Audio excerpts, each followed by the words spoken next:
আকাশবাণী কলকাতা স্থানীয় সংবাদ পড়ছি সুদীপ বসু। প্রথমে বিশেষ বিশেষ খবর। প্রধানমন্ত্রী নরেন্দ্র মোদী বলেছেন, যারা জীবনের শেখার প্রক্রিয়া অব্যাহত রাখবেন তারাই শেষ পর্যন্ত জয়ী হবেন। কলকাতার আরজিকর হাসপাতালে চিকিৎসক পড়ুয়া ধর্ষণ ও খুনের ঘটনায় রাজ্য স্বাস্থ্য দপ্তর পৃথক তদন্ত করবে। কলকাতা হাইকোর্টে আজ নতুন ৮ জন বিচারপতি শপথ নিয়েছেন। রাজ্যপাল রবীন্দ্রনারায়ণ রবি স্বাধীনতা সংগ্রামের অজানা বীরদের কথা তুলে ধরতে গবেষণার প্রয়োজনীয়তার উপর জোর দিয়েছেন। রাজ্য জুড়ে গভীর শ্রদ্ধায় আজ উদযাপিত হল রবীন্দ্র প্রয়াণ দিবস ২২শে শ্রাবণ। নিম্নচাপের প্রভাবে আগামী ২৪ ঘন্টায় বেশ কয়েকটি জেলায় ভারী বৃষ্টির পূর্বাভাস। আসছি বিস্তারিত সংবাদে। প্রধানমন্ত্রী নরেন্দ্র মোদী বলেছেন, যারা জীবনের শেখার প্রক্রিয়া অব্যাহত রাখবেন তারাই শেষ পর্যন্ত জয়ী হবেন। আজ নতুন দিল্লিতে দিল্লি আইআইটি সমাবর্তন অনুষ্ঠানে যোগ দিয়ে শ্রী মোদী দেশের তরুণ প্রজন্মের উদ্দেশ্যে কথা বলেন। তিনি বলেন, পরিবর্তনের সঙ্গে বেশ কিছু চ্যালেঞ্জও আসে। প্রযুক্তির পরিবর্তনের সঙ্গে সঙ্গে শিল্পক্ষেত্র এমনকি পেশার জগতেও পরিবর্তন আসছে বলে উল্লেখ করেন তিনি।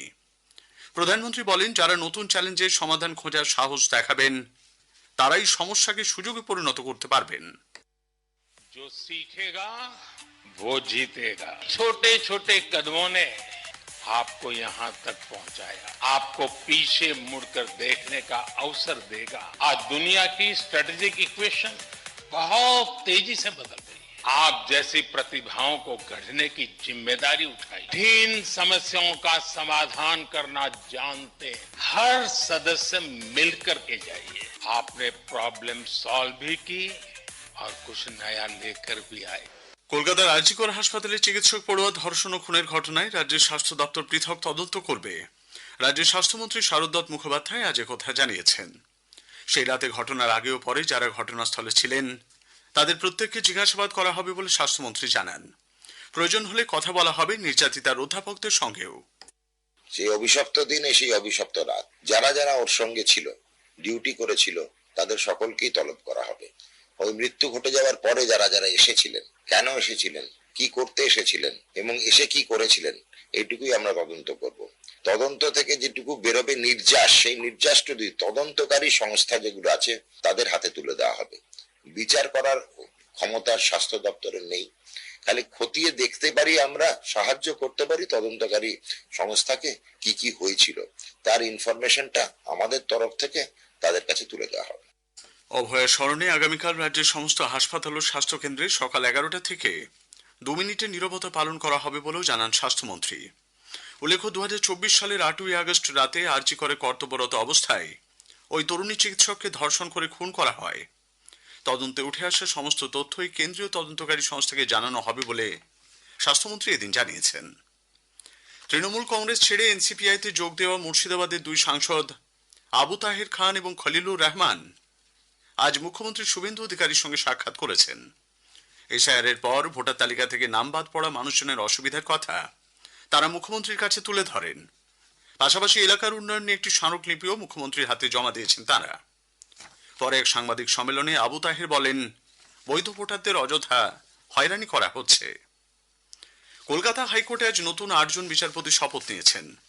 আর্যক দত্ত, অতরূপ বন্দ্যোপাধ্যায়, সন্দীপ কুমার দে, পার্থপ্রতিম রায়, সুদীপ দেব, অনুজ সিং, অর্জুন রায় মুখোপাধ্যায় এবং রিয়াদ মেদ্রা এরা প্রত্যেকেই কলকাতা হাইকোর্টের আইনজীবীর পেশায় নিযুক্ত ছিলেন।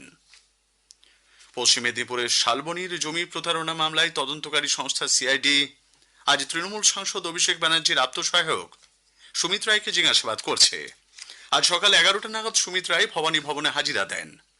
শালবনিতে জমি প্রতারণায় যুক্ত থাকার পাশাপাশি তার বিরুদ্ধে গত বিধানসভা নির্বাচনের টিকিট পাইয়ে দেওয়ার নামে টাকা আদায়ের অভিযোগ রয়েছে। 2021 সালের ভোট পরবর্তী হিংসা সহ একাধিক অভিযোগে নৈহাটির প্রাক্তন তৃণমূল বিধায়ক সনদ দেকে পুলিশ গ্রেপ্তার করেছে। আজ সকালে দত্তপুকুর এলাকার একটি বাড়িতে তল্লাশি চালিয়ে তাকে পাকড়াও করা হয়। কলকাতার সুরেন্দ্রনাথ কলেজ থেকে বিপুল টাকা উদ্ধারের ঘটনায় অভিযুক্ত তৃণমূল কংগ্রেস নেতা দেবাশিস বন্দ্যোপাধ্যায়ের আগাম জামিনের আবেদন খারিজ করেছে কলকাতা হাইকোর্ট। বিচারপতি তীর্থঙ্কর ঘোষ জানিয়েছেন, এই মুহূর্তে দেবাশিস বন্দ্যোপাধ্যায়ের আগাম জামিন মঞ্জুর করা হলে তিনি তথ্য প্রমাণ নষ্ট করতে পারেন। পাশাপাশি সাক্ষীদের ভয় দেখানো ও প্রভাবিত করার সম্ভাবনা রয়েছে বলেও রাজ্যের পক্ষ থেকে আদালতে জানানো হয়। যোগ্য শিক্ষক শিক্ষাকর্মীদের চাকরিতে বহাল করার বিষয়টি দেখার আর্জি জানিয়ে প্রদেশ কংগ্রেস সভাপতি শুভঙ্কর সরকার মুখ্যমন্ত্রীকে চিঠি দিয়েছেন। চিঠিতে শুভঙ্কর বাবু লিখেছেন, চাকরি হারানো শিক্ষকরা অত্যন্ত দুর্দশার মধ্যে দিন কাটাচ্ছেন। রাজ্যে পালাবদলের পর মুখ্যমন্ত্রীর হস্তক্ষেপে তারা চাকরি ফিরে পাবেন বলে তিনি চিঠিতে আশা প্রকাশ করেন। স্থানীয় সংবাদ শুনছেন আকাশবাণী কলকাতা কেন্দ্র থেকে। আমাদের সংবাদ শুনে যাচ্ছে ইউটিউব চ্যানেল আকাশবাণী সংবাদ বাংলা, ফেসবুক ও ইনস্টাগ্রাম আকাশবাণী সংবাদ কলকাতা এবং এক্স হ্যান্ডেল এআইআর নিউজ কলকাতাতে। রাজ্যপাল রবীন্দ্রনারায়ণ রবি স্বাধীনতা সংগ্রামের অজানা বীরদের কথা তুলে ধরতে গবেষণার প্রয়োজনীয়তার উপর জোর দিয়েছেন। আচার্য হিসেবে রাজ্যের বিশ্ববিদ্যালয়গুলিকে এই ব্যাপারে উদ্যোগী হওয়ার তিনি আহ্বান জানান। স্বাধীনতা দিবসের প্রাক্কালে লোকভবনের মার্বেল হলে আজ সেলিব্রেটিং ফ্রিডম থ্রু বেঙ্গল শীর্ষক এক প্রদর্শনীর উদ্বোধন করে রাজ্যপাল বলেন, স্বাধীনতার পরে ভারতের জাতীয় আন্দোলনের ইতিহাসে কেবল কয়েকজন ব্যক্তিকেই তুলে ধরা হয়েছে।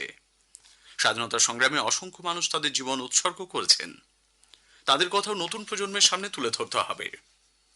স্বাধীনতা দিবসের প্রাক্কালে লোকভবনে আয়োজিত এই প্রদর্শনী 9 থেকে 14 আগস্ট পর্যন্ত সাধারণ দর্শক ও পড়ুয়াদের জন্য খোলা থাকবে। প্রদর্শনীতে নেতাজির স্বাক্ষর সহ আলোকচিত্র, তার লেখা চিঠি, আজাদ হিন্দ সরকারের পদক, রবীন্দ্রনাথ ঠাকুরের স্বাক্ষরিত ছবি ইত্যাদি প্রদর্শিত হবে। দক্ষিণ 24 পরগনার পৈলানে অধিগম ভূমিতে গ্রামাঞ্চলে শিক্ষা ব্যবস্থার নতুন মডেল ঘুরে দেখেছেন রাজ্যপাল আর.এন. রবি। জাতীয় শিক্ষানীতি অনুসারে এখানে পড়ুয়াদের হাতে কলমে শিক্ষাদানের পাশাপাশি দক্ষতা বিকাশের উপর গুরুত্ব দেওয়া হয়। পশ্চিমবঙ্গকে অর্থনৈতিক দিক থেকে ফের সামনের সারিতে নিয়ে আসতে রাজ্যের অডিট অ্যান্ড অ্যাকাউন্ট সার্ভিসের আধিকারিকদের আরো সক্রিয় হতে বলেছেন অর্থমন্ত্রী স্বপন দাশগুপ্ত।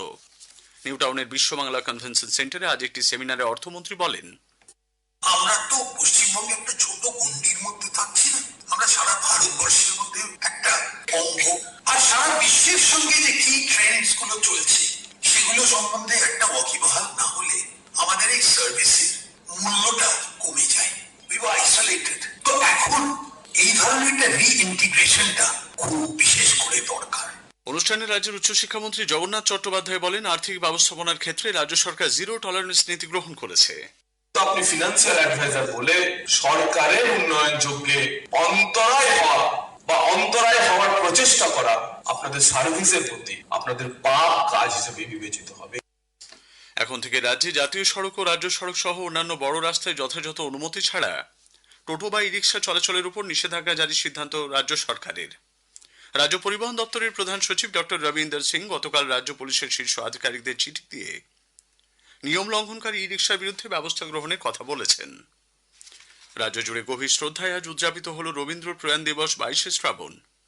জোড়াসাঁকো ঠাকুর বাড়িতে পুষ্পার্ঘ্য ও মালা দিয়ে শ্রদ্ধা জানাতে উপস্থিত ছিলেন রাজ্যের একাধিক মন্ত্রী এবং রবীন্দ্র প্রেমী অসংখ্য মানুষ। একটি প্রতিবেদন। সময়ের তরি যত এগোয়, বিধ্বস্ত সভ্যতা সংকট মোচনের উপায় খোঁজে রবীন্দ্র সৃষ্টিতে। সেই অন্বেষণের ধারাবাহিকতায় রাজ্য জুড়ে গভীর শ্রদ্ধায় পালিত হল 22শে শ্রাবণ।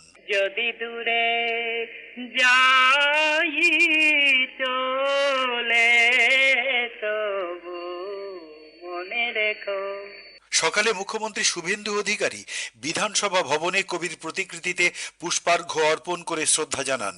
এর আগে নিমতলা মহাশ্মশানে কবির স্মৃতিসৌধে শ্রদ্ধা জানাতে উপস্থিত ছিলেন রাজ্যের মন্ত্রী স্বপন দাশগুপ্ত, পূর্ণিমা চক্রবর্তী ও দীপক বর্মন। শান্তিনিকেতনে সকালের প্রার্থনায় আচার্যের আসন গ্রহণ করেন অধ্যাপক মানবেন্দ্র মুখোপাধ্যায়। সঙ্গীত পরিবেশন করেন আশ্রমিকরা।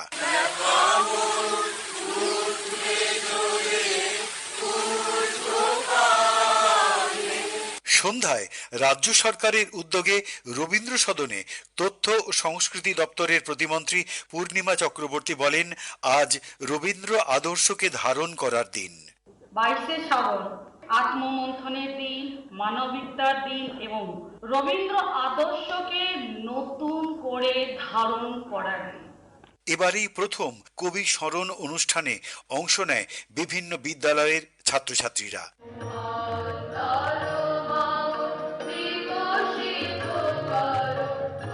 অভিজিৎ চক্রবর্তী, আকাশবাণী সংবাদ, কলকাতা। দক্ষিণবঙ্গ এবং সংলগ্ন উত্তর ওড়িশার উপর তৈরি হওয়া নিম্নচাপ এলাকার প্রভাবে আগামী 24 ঘন্টায় বেশ কয়েকটি জেলায় ভারী বৃষ্টির পূর্বাভাস রয়েছে। মৎস্যজীবীদের সমুদ্রে যেতেও নিষেধ করা হয়েছে। উত্তরবঙ্গে জলপাইগুড়ি এবং আলিপুরদুয়ার জেলায় ভারী বৃষ্টির হলুদ সতর্কতা রয়েছে। স্থানীয় সংবাদ শেষ হলো।